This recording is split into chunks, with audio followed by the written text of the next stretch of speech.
All right, welcome back. Today we're going to learn about, unarguably, the most important system in the body, which is the digestive system, especially the gut microbiome. Why is the most important system? Well, it controls over 80% of our hormone secretion, first of all. Second of all, it's connected directly to the brain, so your brain actually thinks based on the hormones that your gut microbiome excretes and secretes through the vagus nerve. The vagus nerve basically connects the two. The gut-brain axis is a whole different topic and video, but it is there. So even the way you think is directly impacted by this, and the rest of your body, even your skin. Healing acne comes through the gut. Healing respiratory issues comes through the gut. Why? Because the skin is basically the protective immune barrier. The inside of the skin is the same system. It's the same organ, and this connects the respiratory, gut, and skin all together. So it's all actually the same system. All of them interact, but it all starts in the gut because that's where all your food is processed, all your nutrients are processed, all your hormones are secreted. And if there's permeability in the gut, then you have things leaking into the bloodstream that should not be there, which causes lots of problems. So let's get into kind of the two really important parts of the digestive system and the gut microbiome today, which are the microbial and chemical aspects. So let's start with chemical. Actually, let's not start with chemical. Let's start with microbial, because this is what you can actually affect with food. This is how you can heal your gut through eating. So probiotics are the living bacteria, which essentially go into your microbes. They are your microbes, and this is what secretes hormones and runs your entire gut microbiome. The reason that fermented foods are good for you is because they have live bacteria. The fermentation process basically makes it living, and it re-inoculates what were maybe once dead microbes. You need them to be living, right? Essentially, this is what controls your pH, which is part of the chemical. And we're going to see that these both are very interconnected, but it controls your pH, which is the acidity and alkalinity level, and it basically relies on the prebiotics you get to form healthy living organisms. As long as your microbes are healthy, the rest of your gut microbiome will be healthy as well. They're one and the same, and so we're going to focus on it a lot. So prebiotics are the things which basically are transacted by the gut from pre to probiotics. Then there's also postbiotics, which we'll talk about, which is kind of what's left and what's turned into, for example, vitamin K. Like this comes from a postbiotic process. But prebiotics are the things that your body cannot digest, fibers and plant compounds your body can't digest, but your gut bacteria can. So it's not going through typical digestive process, it's not going through the stomach, it's going to your gut bacteria. Your gut bacteria takes out the nutrients from it that it needs, and then it lets it and goes into the waste system, elimination, right? So they feed the probiotics, as we said. The prebiotics will determine how living, how live your probiotics are and how live your microbes are, which then determines your entire gut health. Excuse me. Things like prebiotics are onions, garlic, broccoli, etc. A lot of probiotics occur in certain dairy products, right? All these fermented foods, so kimchi, fermented yogurt, things like that. But the list goes on and on. I'll include some of that stuff later. But first we want to understand the system and why it works. So fibers. You'll hear a lot that you don't need fibers. This is not true for optimal health. It's just decidedly not true, and this is why. So there's two types of fiber. There's insoluble and there's soluble fiber. Insoluble means that it's not dissolved in water. Soluble means it does dissolve in water.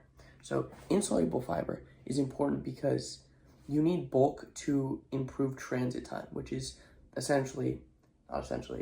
the amount of time it takes from eating a food to shitting a food.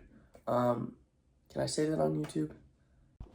All right, I got a call and was interrupted, so I guess the one take streak is over, but we're gonna keep going. So insoluble and soluble fiber. So yeah, insoluble is what increases transit time, and it also cleans the colon, right? This actual mass helps move through waste that is left in the colon or the large intestine into your elimination system, which you need. Soluble fiber, on the other hand,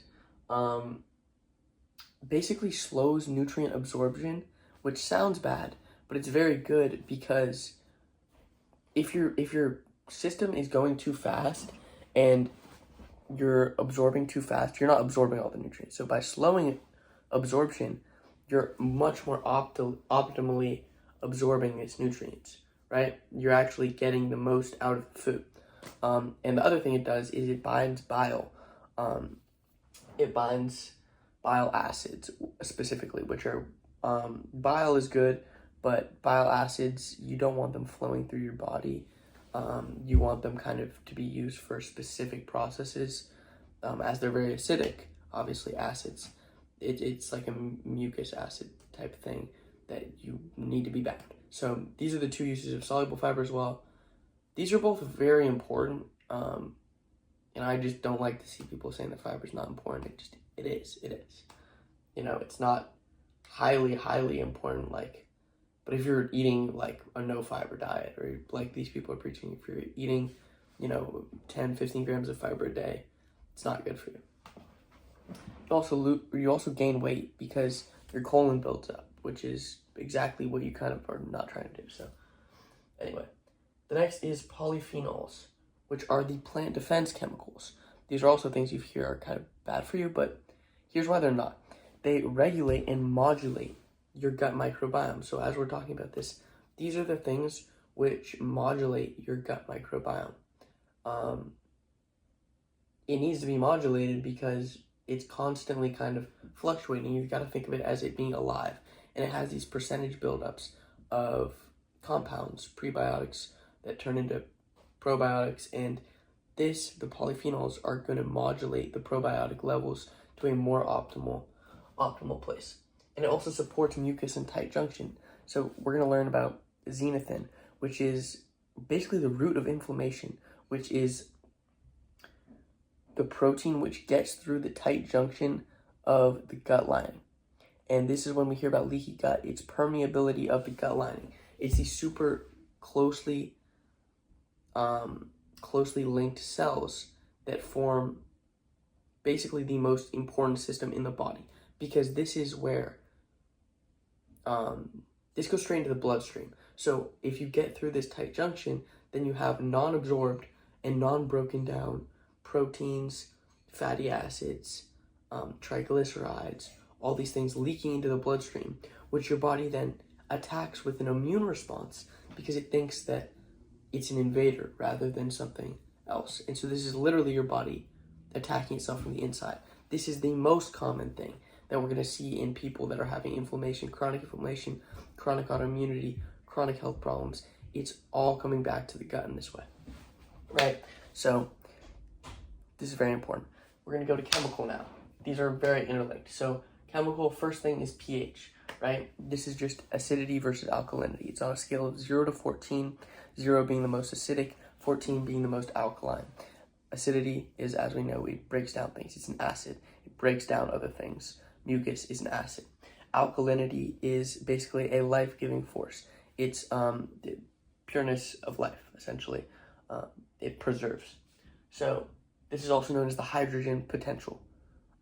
There's much more hydrogen potential for alkaline substances than there is for acidic substances. This is highly important. There's a different pH for all of your type of body. For example, in your stomach, your pH is 1 to 3, and if it's outside of if it's outside of that range, it's a problem. The reason it's so low is because your stomach is constantly secreting acid to digest foods. Your whole system has to be between 6.8 to 8 pH. Otherwise, you'll go into a coma and die. Literally. Your small intestine, for an example, also is 6.5. What is going on here? Your small intestine is like 5.5 to 6.5. Then we also have the colon being like 4.5 to 5.5. So all of these different systems have different levels of acidity to fulfill a role. right? It's all about fulfilling the role of what you're supposed to be doing. The stomach has such a high or low pH because it has such a high acidity level because it has to break down these things. And something we're going to see is that a lot of people are prescribed like basically what kills your stomach acid, like for bloating and acid reflux and these things. You're prescribed something that takes away your stomach acid when the root of this problem is you don't have enough stomach acid, or your pH is not low enough actually to break down the proteins in the food you're eating. Think about that. That's insane. Over $1 billion. $1 billion in patents, over 8 billion to 10 billion in products of lowering stomach acid, when the biggest problem is a lack of stomach acid, right? That is crazy. A lot of these problems are going to be that. We're going to come back to that. Next, we have the bile, which is the emulsifier in the signaling molecule. It signals kind of when you do this, when you do this, and it emulsifies. When your body, when you swallow food, it goes down and it's emulsient bile to essentially break down the fatty acids, right? That's what it is. It emulsifies fats and it carries fat-soluble molecules to the right place. Highly important. Highly, highly important.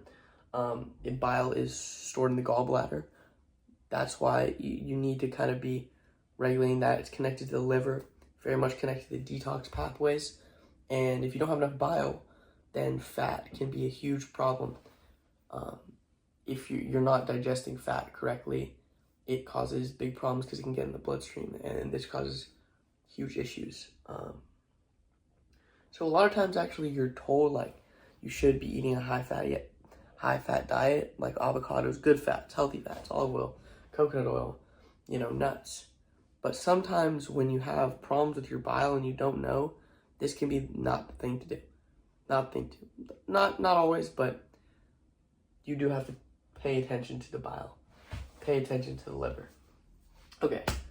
HCl, or hydrochloric acid, is what I was talking about here with the pH. Hydrochloric acid is the regulator of the stomach pH. It is the hydrochloric acid, it is the acid that goes in the stomach and breaks down your food originally, and it unfolds protein, or pepsinogen. It unfolds pepsinogen into pepsin, which is the only amino acid that can break down protein and turn protein into amino acids, which are then absorbed into the bloodstream. Amino acids go to the bloodstream, your body can use, while protein on its own is useless. It's completely useless. Protein in long-chain molecules, your body cannot use them in any sense. The only thing it can use is amino acids. Without pepsin breaking them down, your body has no use. So that's pretty important, obviously. Your stomach pH has to be between 1 and 3. It has to be. And it's pretty easy to figure out if it is or if it's not, and a lot of people don't know that. You can literally just put baking soda in water, drink it. If you don't burp, then you have bad stomach acid and you need to be taking hydrochloric acid, and your chronic problems will go away. Crazy. And then enzymes. You have the salivary amylase, which is what breaks down simple carbs. Excuse me. Yapping. Which is what breaks down simple carbs in your mouth. And then you have the stomach pepsin, which, as we said, pepsinogen turns into pepsin, which is an enzyme which breaks down protein, right? These are the fundamentals. Enzymes are the things which break down and turn, molecules into utilizable things outside of mostly the stomach. It happens in the bloodstream, it happens in your mouth, in your esophagus, in your throat, and then in your stomach, and then in your small intestine, etc. There's enzymes everywhere. Enzymes are critical. So after this, you kind of start to see how the two go hand in hand. Microbially, you need to be feeding the chemicals. You need to be regulating the biochemistry of your system with probiotics, prebiotics, postbiotics, fibers, and polyphenols, mainly. There's other things, but the microbial is going to lead into the chemical, and the chemical is going to be kind of the way you understand if your body's functioning correctly. Then chemically, when you're off, you know what to reinoculate for the microbes. Simply, you can take hydrochloric acid, There are things that you can fix immediately, but when you don't know what's happening, there's nothing you do. So this is an introduction to digestive health. We're really going to understand that the small intestine is the most important organ in the body. Nutrient absorption is the most important metric. It's the most complicated, and it is the most important when understanding health, because it will lead into this leaky gut syndrome.